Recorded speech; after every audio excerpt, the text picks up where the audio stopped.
In March 2020, when the COVID pandemic hit Ontario and the rest of Canada, visitors and people living in long-term care were not allowed in.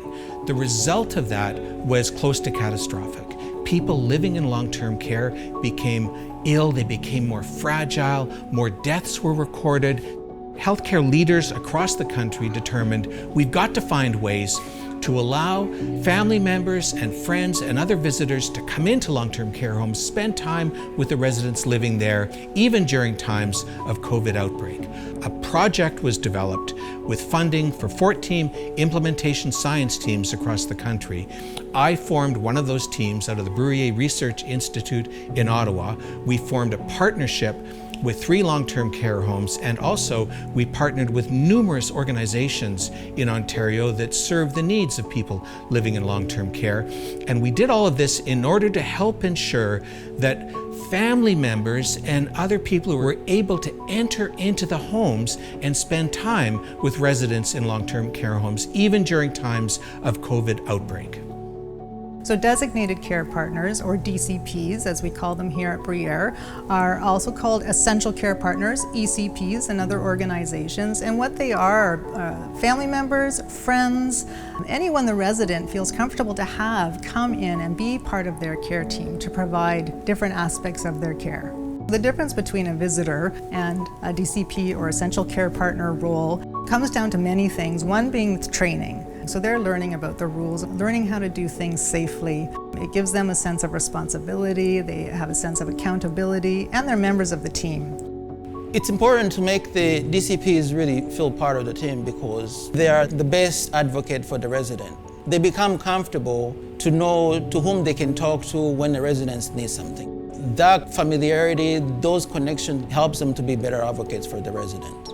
Our research project really shone a light on the value of family presence as seen by not only the residents, who rated their experience as 100% satisfied with the Designated Care Partner program, but also by our team members who saw family presence improving the overall well-being of the residents that they look after.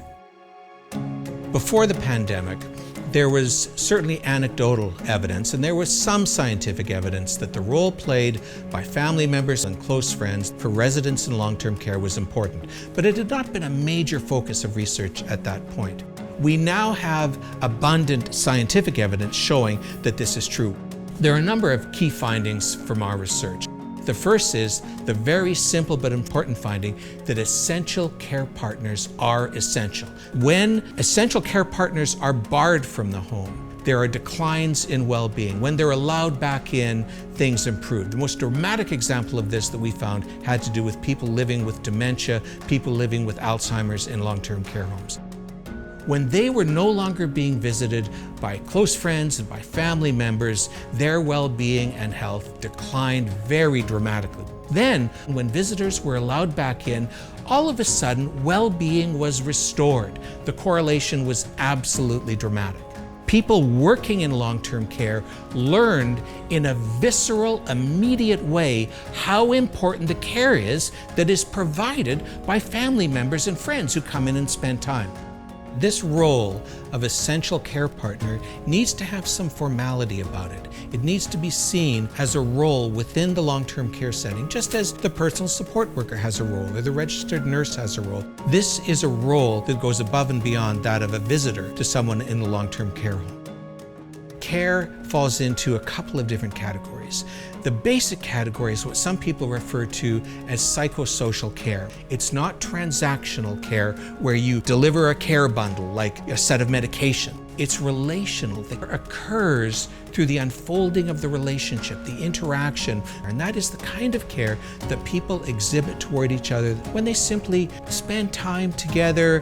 But we also learned that a great many essential care partners go beyond this, not all do, and provide some elements of things like personal grooming, being with a person at mealtime, taking them into maybe a garden-like setting. It's all of these things that reminds them of pleasant times during their life. Another thing that we learned through our research was the importance of the relationship among the people who provide most of the care, primarily personal support workers, and family members and friends who provide the relational care. This relationship is vital, but the worrying thing was that we learned that there is an element of acrimony. The basic care workers are incredibly busy, and this has to do with how long-term care is funded, structured, and supported by the Ministries of Health in Canada. But people going into long-term care don't experience necessarily short staffing. They experience mom or dad or my uncle or my great friend being neglected, and thus the acrimony takes shape. In bringing about change in long-term care, there's a number of things that need to be considered. And the first is there are all of these rules that must be followed by long-term care homes, and there are all of these compliance officers to enforce the rules and report deficiencies and apply penalties. Is it likely that the behavior that's going to be produced will be really caring behavior and also innovative behavior? Are they more likely going to be thinking, how do we stay out of trouble?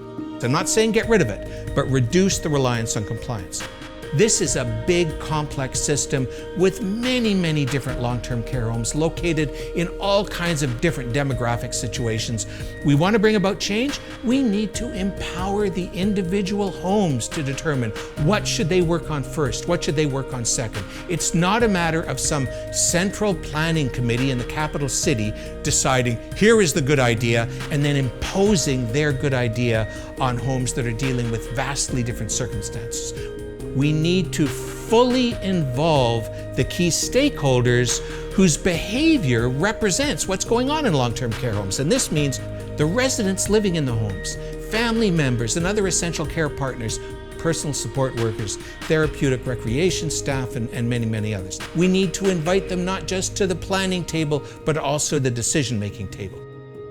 One of the worries that has come out in our research team, and I know in other research teams as well, is that government will look at essential care partners and think, oh, we can just use them to make up for the shortfalls in care.